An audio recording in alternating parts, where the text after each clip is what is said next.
오늘 주시는 하나님의 말씀은 창세기 12장 1절에서 4절까지 말씀입니다. 저를 따라서 읽으시면 되겠습니다.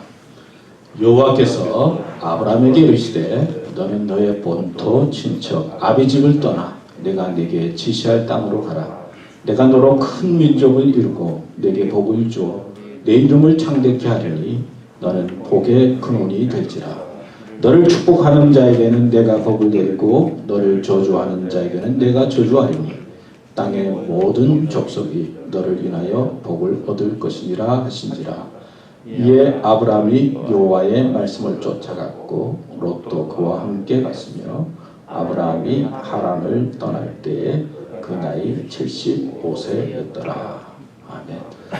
네, 이 말씀을 중심으로 해서 제목이 타향살입니다. 타향살인데 하여튼 여러분들 또 귀한 은혜의 시간이 되시기 바랍니다.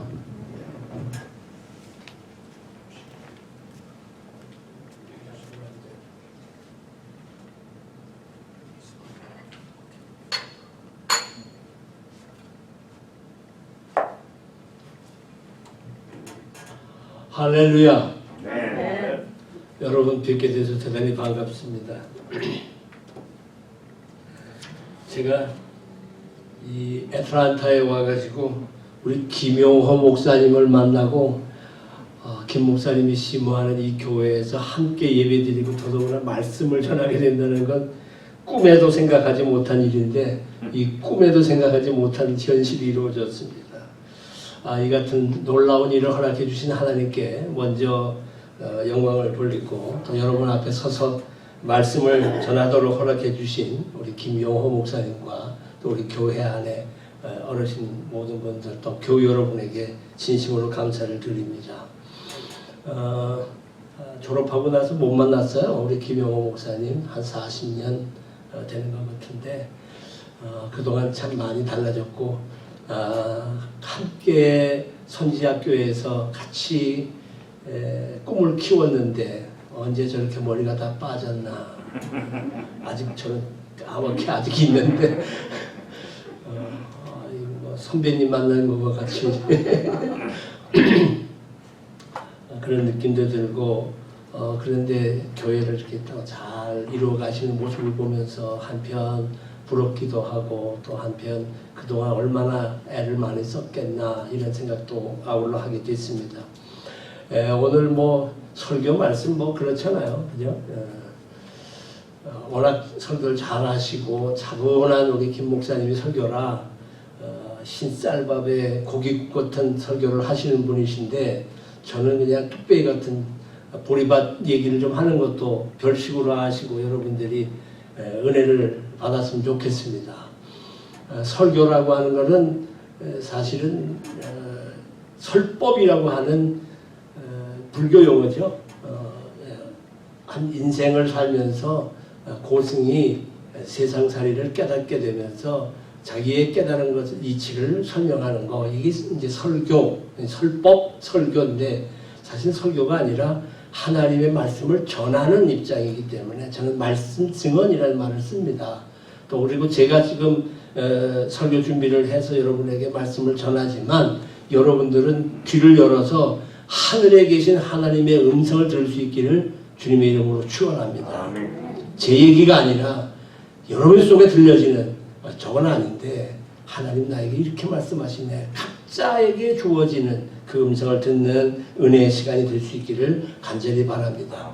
그게 안 되기 때문에 설교를 듣고 가다가 설교가 아니라 하나님의 말씀을 듣는 것이 아니라 목사 얘기를 듣고 시험에 들고 문제를 일으키는 이런 경우가 대단히 많이 있습니다.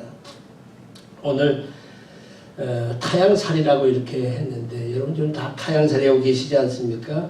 나고자라는 곳이 고향이라고 한다면 이제 이곳에 와서 생활하시는 여러분들은 고향 땅 두고 와서 사시는 타향살이를 하고 계시는 겁니다. 어쩌다 여기까지 오셨습니까? 어쩌다 보니 여기까지 오게 됐다. 공부하기 위해서 왔다가 자리를 잡게 됐고 사업하다 보니 그렇게 됐고 조금 더 나은 삶을 살기 위해서 이곳에 오셔서 벌써 30년, 40년 살다 보니 이제는 여기가 고향이다. 내가 돌아갈 길도 없겠다. 이렇게 생각하는 분들도 계시라고 보아집니다. 그러나 어떠한 데든 지금 이렇게 살아가는 이 모든 삶도 하나님의 놀라운 섭리와 계획 속에 이루어졌음을 우리가 잊지 말아야 합니다. 하나님의 계획과 뜻이 계셔서 지금 여러분들이 이 자리에 계시고 부족하지만 제가 여러분에게 하나님 말씀을 전하게 됐다고 하는 얘기입니다. 이제 이렇게 보니까 연세가 저랑 비슷한 분도 계시지만 높으신 분들도 많이 계시는데 인생 살아보셨잖아요. 내 마음대로 됩니까? 하나도 안 돼요. 내 뜻대로 되는 게 없더라고요. 저도 이제 70년을 살아보다 보니까 이게 다 하나님의 계획하심 속에 인도하심 속에 왔구나 하는 생각을 하게 됩니다. 내 마음대로 안 돼요. 저도 3년 전에 3호를 먼저 보냈습니다. 내 마음대로 안 되더라고요. 해로해서 같이 잘 살고 이런 때 같이 왔으면 무지하게 좋아했을 텐데 3호가 안 돼요. 뜻대로. 어떤 사람이 자기가 거울을 볼 때마다 자기의 눈썹이 한자 이렇게 축 처진 게 늘 마음에 상처가 돼서 아니 어떻게 눈썹이 이렇게 축 처졌을까? 이걸 어떻게 하면 좋을까? 생각 끝에 그래 눈썹이 이렇게 올라간 여자를 만나면 괜찮겠다 싶어가지고 나가서 길거리 가면서 여자를 찾아본 거예요. 그랬더니 여자가 만났는데 눈썹이 이렇게 쫙 올라간 사람이 있다는 거예요. 저 사람하고 결혼만 하면은 이세는 나같이 이렇게 처진 사람을 만날 아이를 낳지 않겠구나 하는 생각에 결혼을 했어요. 그리고 1년을 살았어요. 아이를 낳은 거예요. 뭐부터 봐요? 그게 어떻게 잘 알아? 눈썹부터 보고. 눈썹을 봤는데 눈썹이 요렇게 되지도 않고 요렇게 되지도 않고 요렇게 되기를 기대했는데 요렇게 된 거예요.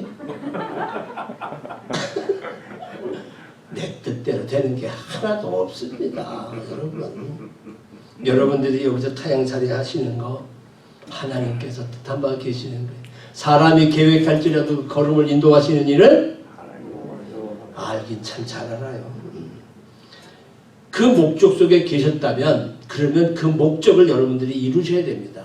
하루하루를 그냥 이곳에서 타향살이로 지내서는 안 된다는 겁니다. 여러분 오늘 본문에 보게 되면 하나님의 명령으로 갑자기 타향살이를 시작하게 된 사람의 이야기가 나옵니다. 믿음의 조상이라고 불리는 아브라함이 그 주인공입니다. 그 역시도 사실은 금수저에서 태어나 넓고 비옥한 땅에서 노예 많이 모습들을 부리고 돈 많이 벌고 땅 토지를 누리면서 그렇게 잘 살던 사람입니다. 그렇게 잘 지나가던 그 잘 나가던 아브라함을 불러서 가나안이라고 하는 곳으로 보냅니다. 1절의 말씀입니다.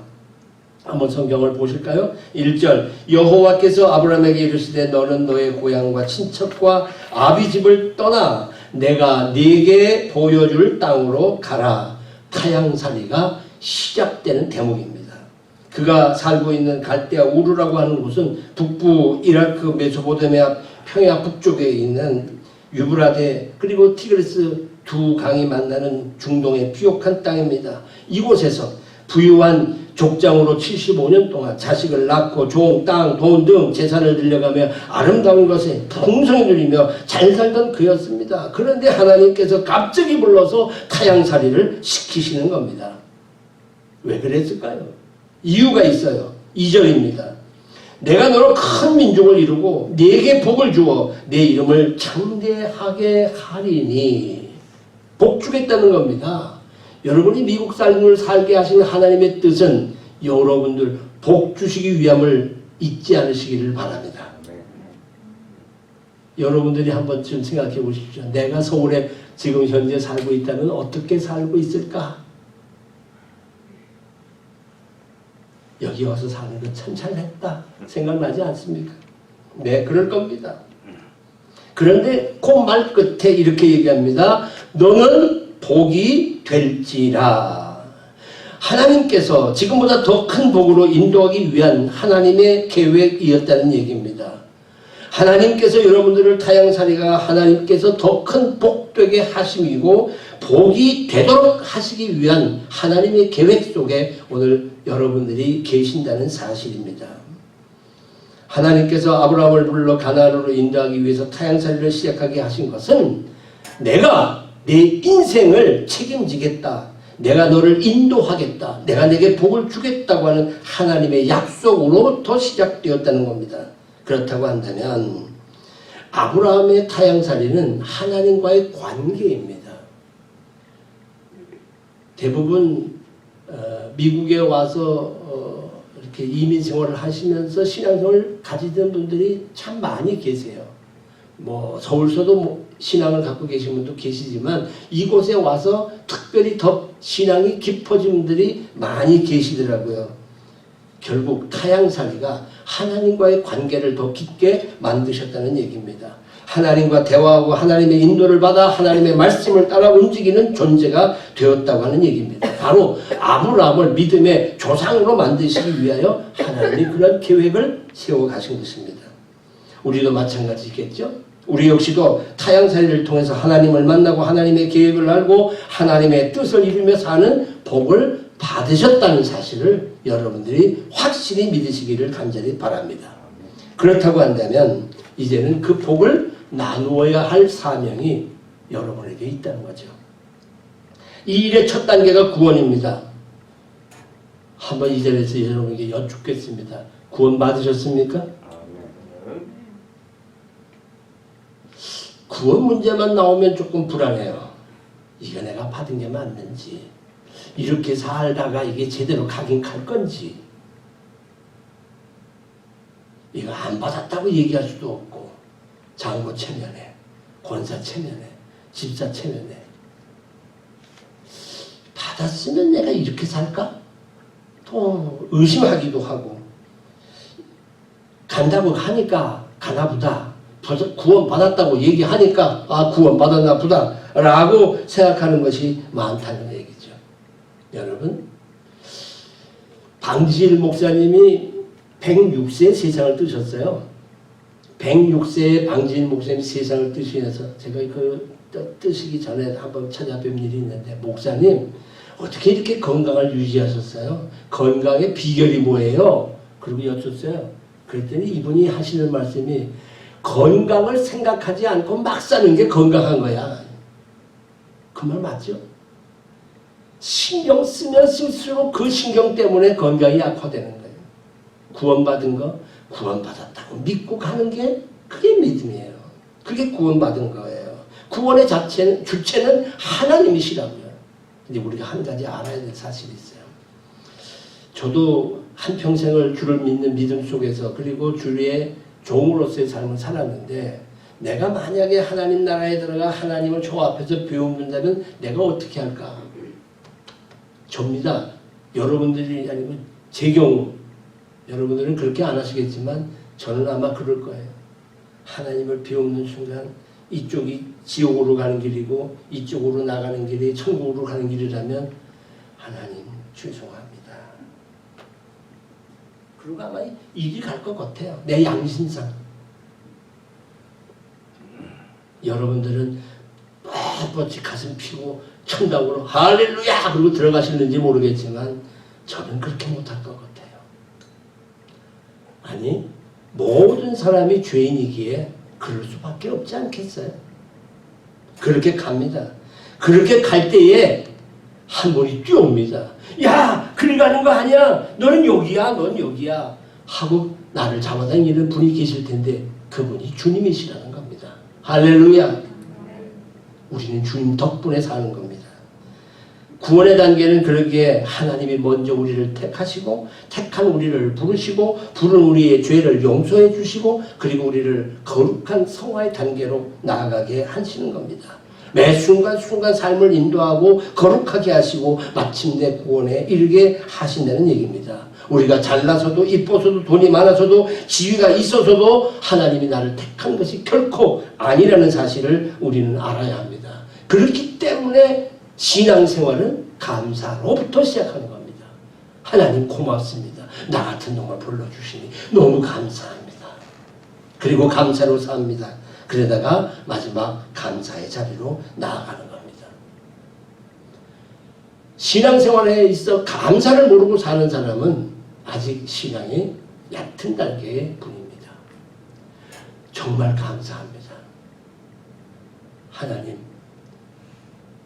제게 주신 귀한 아내 하나님께서 먼저 불러주시니 감사합니다.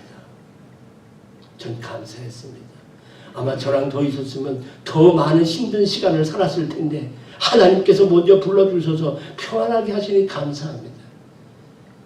이쁜 여자 꼬셔가지고 여보 이제 우리가 결혼해서 살다 보게 되면 목사가 되게 되면 좋을 거야. 전도사 때 처음으로 월급 받은 거 2만 원 가지고 시작을 했습니다. 어렵게 시작해. 조금만 기다려. 부목사 되면 그래도 집 한 판 나고 넉넉해져. 조금만 기다려. 꼬셨습니다. 교회 세워지면 그래도 넉넉하게 살 거야. 조금만 기다려. 개척합니다. 개척하면서 어렵게 살아옵니다. 나중에는 제가 뻔뻔해집니다. 어떻게 해요? 이제 고생해봐야 몇 년 더 하겠어 우리? 하나님 앞에 갈 텐데 걱정하지 말고 가자. 이렇게 뻔뻔해졌어. 그런데 하나님 먼저 그를 불러주셨어요. 얼마나 감사한지. 저를 생각해보면 남은 저는 힘들어요. 그죠? 남은 저는 힘들지만 먼저 간 집사람은 참 편해요. 목사 아내라고 하는 목사가 여전히 살아있는 입장이라 아내가 죽었다니까 손님들이 엄청 모여왔습니다. 세상에 그럴 수가 있겠어요? 옛말에 그런 말 있잖아요. 정승래 집에 개가 죽으니까 문지방이 닳도록 문상객들이 많은데 막상 정승이 죽으니까 개미새끼 한 마리 안 끓더라고요. 그런 거 보게 되면 저희 집사람은 참 행복한 사람이고 사랑하는 남편의 손에 이끌려서 함께 기도하다가 하나님의 부름 받았으니 얼마나 좋습니까? 저는 외로운 신세가 되고 이제 누구 손 붙잡고 마지막을 떠날까요? 그러니 그것도 감사하죠. 전부 감사한 일이에요. 여러분 한번 지나간 시간들을 한번 쭉 돌이켜보세요. 얼마나 감사합니까? 우리는 신앙생활을 하면서 그 신앙생활의 감사를 잃어버린 채 우리는 자꾸만 하나님 앞에 도움을 요청하고 하나님과 타협하는 신앙을 합니다. 하나님은 믿음의 대상입니다. 하나님은 섬김의 대상이지 하나님이 타협의 대상이 아닙니다. 사실 저도 개척하며 어려울 때 하나님 이거 하나님의 교회 아닙니까? 하나님이 이걸 이렇게 해주셔야죠. 그 집사가 아주 속생입니다. 교통정리 좀 해주셔야죠. 하나님께 타협해. 하나님을 섬겨야 되는 거죠. 왜 하나님은 타협을 해요? 이어령 교수 얘기 보셨잖아요.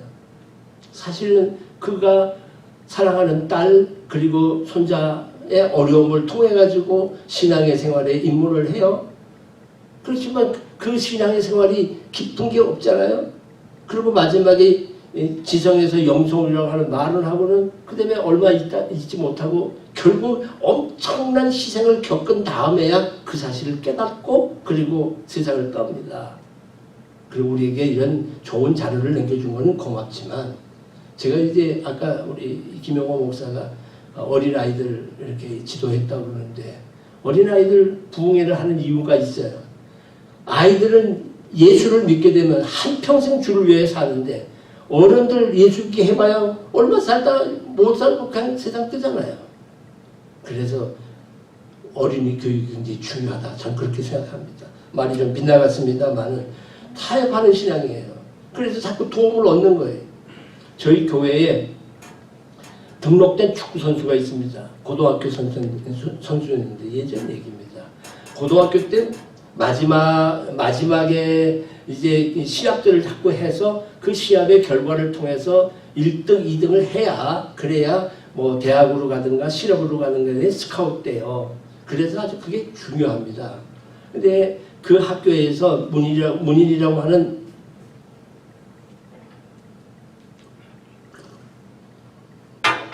그 학교가 기독교 축구를 아주 잘하는 학교인데 또 기독인이에요. 감독도 기독인. 그래서 마지막 때가 되면 제가 가서 기도를 해줘요.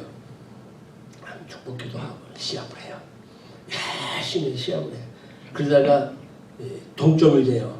그럼 이제 연장전을 하잖아요. 연장전도 해요. 연장전도 다 했는데 그 다음에 어떻게 해요?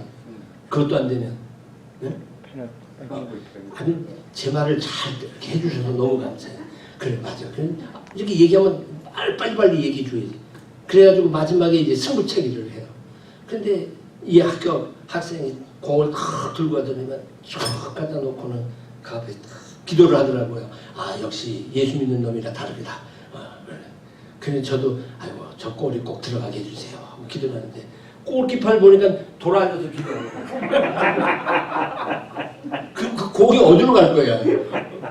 골키퍼는 맞겠다고 기도를 하고 앉아있고 얘는 차 넣겠다고 기도를 하면 제가 아버지여 뜻대로 하옵소서 그러고 말았어요. 아멘.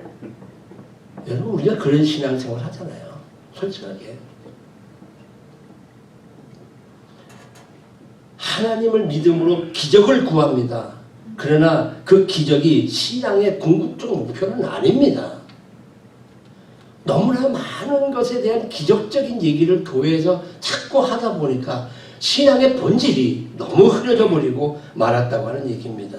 복음이 없는 기적, 그건 사교에 불과합니다. 어렸을 때는 손 내밀어서 도움을 요청하지만 그러나 장성하면 부모의 뜻을 생각을 깊이 생각하는 것처럼 우리가 신앙생활은 하나님을 섬기는 겁니다.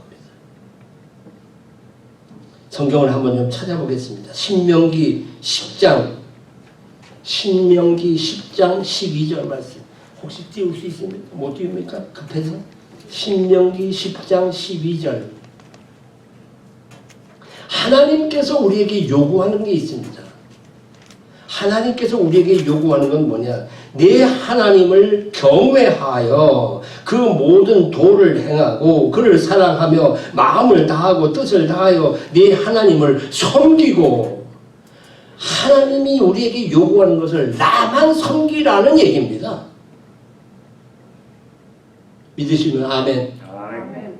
그리고 13절에 보게 되면 내 행복을 위하여 네게 명하는 여호와의 명령과 규례를 지켜라. 명령과 규례를 지키는 이유는 뭐냐? 네 행복을 위한 거다. 내 행복을 위해서는 지켜야 될 것이고 하나님을 섬기게 될 때 그것이 인간의 참 도리이라고 하는 사실입니다. 물론 신앙생활은 처음부터 주시옵소서로 시작합니다. 그러나 하나님의 복을 받고 즐거워하는 것이 아니라 복을 나누는 삶을 살아야 합니다. 3절의 말씀입니다. 오늘 본문 3절에 너를 축복하는 자에게는 내가 복을 내리고 너를 저주하는 자에게는 내가 저주하리니 땅의 모든 족속이 너로 말미암아 복을 얻을 것이라 하신지라 하는 겁니다. 하나님이 책임져 주시는 삶 속에서 모든 사람들이 너 때문에 복을 받는다 하는 겁니다. 나 때문에 이웃이 복을 받는 겁니다. 주고자 하는 사람 때문에 복을 얻는 사람이 생긴다는 겁니다. 한번 따라 하실까요? 나 때문에 이웃이 복을 받는다. 나 때문에 이웃이 복을 받는다. 제가 어린이 부흥사가 돼서 따라하는 걸 잘 시켜요. 옆에 분 한번 쳐다보시고요. 뭐라고 얘기하나 이번에는 당신 나 때문에 잘 된 거야. 시작.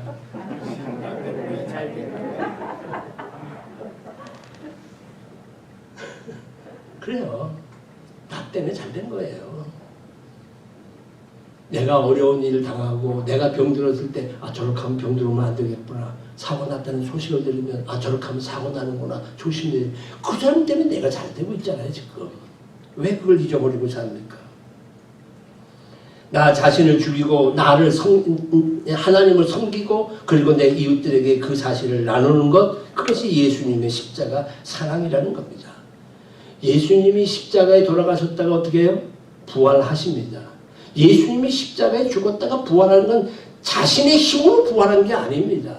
예수님은 하나님의 말씀에 순종해서 할 수 있으면 이 십자가 좀 물러가게 해달라고 간절하게 요청했음에도 불구하고 너 죽어야 돼. 알겠습니다. 죽겠습니다. 죽었어요. 그랬더니 하나님이 성결의 영으로 그를 살리신 겁니다. 할렐루야.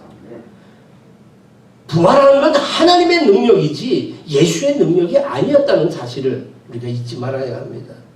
다시 말하면 예수님께서는 자신의 능력, 하나님께서부터 주신 자신의 능력을 가지고 자신의 줄인 배를 채우지 않았다는 겁니다. 자기의 인기몰이를 위하여 그 능력을 사용하지 않았다는 겁니다. 우리 식대로 예수를 믿는다고 한다면 예수님 십자가의 못을 박을 때에 그 대못이 꽝꽝 들어가다가 들어가질 않아서 탁 튀더니 그 튕게 때리던 로마 병정 이마복에 꽂혀가지고 그 병정이 피를 쏟고 죽어야 할렐루야 라고 할 겁니다. 그러나 예수님은 말씀에 순종하여 죽습니다. 우리가 그 말씀에 순종하는 삶을 살 때에 하나님은 나를 통해서 놀라운 역사를 이루시는 겁니다. 다시 말씀으로 돌아가서 2절에 내가 너로 큰 민족을 이루고 네게 복을 주어 네 이름을 창대케 하리니 너는 복이 될지라. 여러분의 타향살이가 다른 사람에게 복되기를 주의 이름으로 축원합니다. 그래서 말씀에 순종해야 돼요. 우리는 다른 거 없어요. 왜 말씀을 자꾸 가감하고 말씀에 대해서 해석하며 말씀을 가지고 이상하게 생각을 합니까? 말씀 그대로를 받아들여야 되는 거예요. 아, 이게 하나님이 내게 들려진 음성이라고 하면 그때 그 순간부터 그 일을 하셔야 되는 겁니다. 하루는 예수님께서 제자들을 부르셔가지고 얘들아 산보 가자. 너희들 갈 때 올 때 큰 돌 하나씩 갖고 오너라. 할렐루야. 베드로가 큰 돌을 들고 주님의 뒤를 쫓으면 제자들이 쭉 저 끝에 가련 유다가 요만한 돌 하나 들고 달랑달랑 쫓아갑니다. 그러고는 하는 말이 아이고 머리가 모자란 놈 몸이 고생하지 그리고 돌아. 예수님께서 한참 산으로 올라가시더니만 넓은 들판에 야 이제 올라왔으니 너희들 가져온 돌들을 다 너희들 무릎 앞에 놓아라. 베드로가 쿵 하고 가룟 유다가 요만한 거 똘롱하고 기도하자. 하나님 이들이 가져온 돌들이 떡이 되게 하여 주옵소서. 그러니까 베드로 앞에 이따만한 떡이 김이 문 나게 돼. 가룟 유다 요만한 떡 돌로 하나 먹고는 돌아다니면서 야 떡 좀 줘 이러고 돌아다니고. 문제는 그 다음날 생겼어요. 다음날 주님이 야 이번에 올 때는 요만한 돌 하나씩 들고 오너라. 야 할렐루야. 베드로 또 요만한 돌 달랑달랑 주의 뒤를 쫓는데 가룟 유다 이번엔 왜 웃어? 왜 웃어? 이만한 돌을 낑낑거리면서 사람이 한 번 속지 두 번 속냐 그러고는 이만한 돌을 들고 또 따라가는 거예요. 그때 주님께서 야 올라가야 되는데 이번에 내려가시더니 과수밭에 가더니 던져서 따먹어라. 그러니까 베드로가 탁 던져 따먹으니까 가룟 유다는 뭐 돌을 던지다 찧었다 나먹 말았다나. 우리가 말씀에 순종하는 건 그냥 아멘밖에는 없습니다. 아멘 하면 왜 교회, 왜 가정, 왜 사회, 우리가 왜 이렇게 어렵게 되겠습니까? 그렇게 안 하고 내 머리를 쓰니까 그런 문제 생기는 거 아닙니까? 순종하지 않기 때문에 아닙니까? 말씀을 좀 마무리해 볼게요. 여러분 타향살이가 그러면 언제 끝이 날까요? 아브라함 하나님께서 약속하신 곳 가나안 때 이르게 될 때 타향살이가 끝이 납니다. 우리들의 타향살이가 어디가 끝일까요? 우리는 천국이 끝입니다. 그것까지는 어차피 타향살이를 사셔야 하는 겁니다. 천국은 확실히 있습니다. 히브리서 11장 6절 반드시 여러분 기억하셔야 될 일입니다. 히브리서 11장 6절의 말씀은 이건 꼭 기억하시기 바랍니다. 하나님께 나아가는 자는 반드시 그가 계신 것과 하나님이 계신다는 겁니다. 믿음이 없이는 하나님을 기쁘시게 못하나니 앞에 부분이 있고 하나님이 계신 것과 또한 그분이 상 주시는 분임을 믿어야 할지니 하늘에 가면 상이 있습니다. 그 상 잘 모르니까 우리가 글쎄 하고 얘기하죠. 고린도전서 2장 9절에는 그 상은 눈으로 보지 못하고 귀로도 듣지 못하고 사람의 마음으로조차도 생각하지 못한 것들이 우리에게 예비되었다는 겁니다. 믿으시면 아멘. 아멘. 생각지도 못한 게 있어요. 우리 앞에. 뭔지는 나도 몰라요. 그러나 성경의 말씀은 우리에게 분명히 그 상이 있다고 얘기합니다. 그래서 어떤 분들은 좌파적 생각을 하고 있는 기독교인들, 특별히 목사님들은 하늘나라 가서도 다 평등할 거라고 얘기합니다. 나는 하늘나라 가면요 더 층이 깊어질 거예요. 만약에 그 층이 없다고 한다면 뭐 때문에 세상 살면서 목숨을 내놓습니까? 주를 위해서. 대충 살다가 치맛자락 붙잡고 올라가서 아유 저도 왔습니다. 할렐루야. 우린 다 똑같은 평등하니까요. 여러분 평등이 그렇게 쓰는 평등이 아닙니다. 착각하시면 안 됩니다. 그렇기 때문에 이 세상 속에서 내게 주어진 사명을 감당하고 빛과 소금으로 목숨을 내걸고 신앙생활을 하는 거 아니겠습니까? 히브리서 11장 6절의 말씀을 여러분 기억하셔야 됩니다. 그러기에 우리가 타향살이를 고난을 감수하고라도 감당하셔야 되는 겁니다. 날마다 말씀을 순종하면서 살아가야 하는 겁니다. 주를 따르기 위해서 자기를 부인하고 자기를 포기해야 됩니다. 빛과 소금의 사명을 감당해야 합니다. 책임을 져야 합니다. 복을 맡은 자로서 복을 나누는 삶을 우리는 반드시 살아야 합니다. 이웃에 대한 책임을 져야 합니다.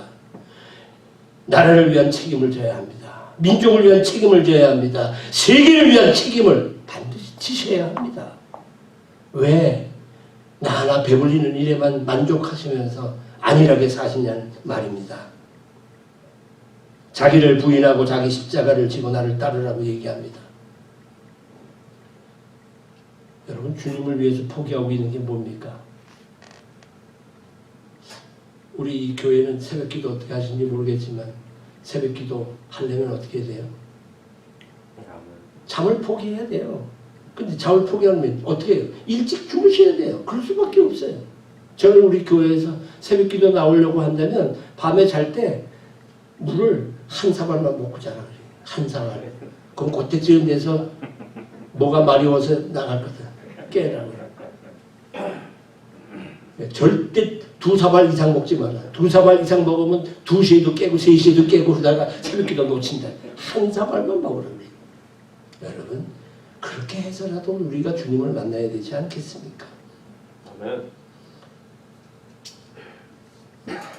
장로님 한 분이 뭐 미국 사회에서 있었던 일인데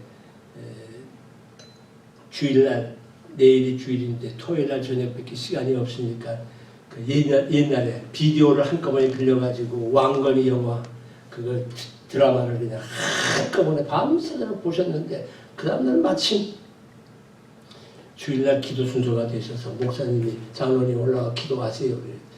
기도를 합니다. 아물 왕건이가 왔다 갔다 합니다.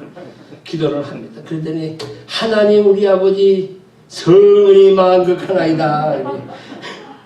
그러니까 목사님 내려오라고. 목사님 잡아끄니까 내려왔어요. 아이 잘됐다 그랬는데 옆에 있던 장로님 보고 대신하라고 그러니까 이 장로님은 또 바둑을 좋아하셔가지고 밤새도록 바둑만 보고 바둑 두시다가 왜 날 시키노 올라가서 그래서 조심스럽게 기도를 합니다. 그런데 가만히 보니까 그 꽉 찬 회중을 보니까 까만 머리가 있고 흰머리가 있는데 요거는 검은 돌이고 요거는 백돌인데 요거 백이 조금 지게 생겼고 그거 생각하다가 그래도 조심스럽게 기도를 다 한 다음에 이 모든 말씀 우리 주 예수 이름으로 기도합니다.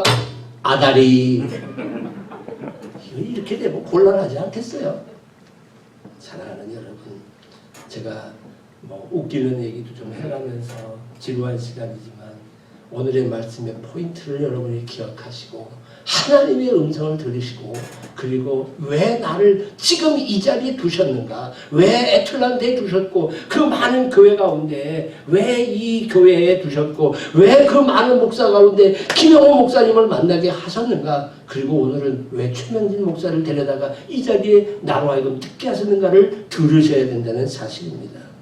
아브라함과 또 저 여러분 이 타향살이 속에서 하나님께서 명령하여 시작된 일이오니 우리의 목적지인 천국까지 믿음으로 말씀에 순종하며 내게 태어진 십자가 짊어지며 책임감을 다할 때 우리는 승리의 자리로 나아가게 될 줄 믿습니다. 사실 이게 좀 오후 시간이나 3일 예배 시간이면 좀 더 편안하게 얘기를 하고 싶은데 주일날 낮 예배 시간이라 노래 하나 꼭 하고 싶은데 그냥 가사만 읽어드릴게요. 고향이 그리워도 못 가는 신세, 언제나 외로워라 타향에서 우는 몸, 저 하늘 저 산 아래 아득한 천리 꿈에 본 저 천국이 마냥 그리워. 고향을 떠나온 지 몇몇 해던가 내 부모 내 형제 그 언제나 만나리. 타관 땅 돌아 헤매는 이 몸 꿈에 본 저 천국 차마 못 잊어. 할렐루야. 기도하십시다. 하나님, 아무 쓰잘데없는 저희들을 부르시고 하나님 자녀 삼으시고 이렇게 만복을 주시며 타향살이 하게 하시니 감사합니다. 이 타향살이에도 하나님의 깊은 뜻이 있음을 또 한 번 말씀을 통하여 깨달았사오니 이제 그 뜻을 이루기에 부족함이 없는 저희들 되도록 은혜를 나리워 주시옵소서. 기도보다 앞서지 않게 하시고 성령님보다 앞서지 않게 하여 주시옵시고 말씀에 순종하며 내게 튀어진 십자가를 지며 저 천국을 바라보며 그 어떠한 고난도 감수하며 굳건히 믿음으로 나아가는 저희들을 태워지게 하여 주옵소서. 감사를 잃지 않게 하여 주옵소서. 예수님의 이름 받들어 간절히 기도드리옵나이다. 아멘.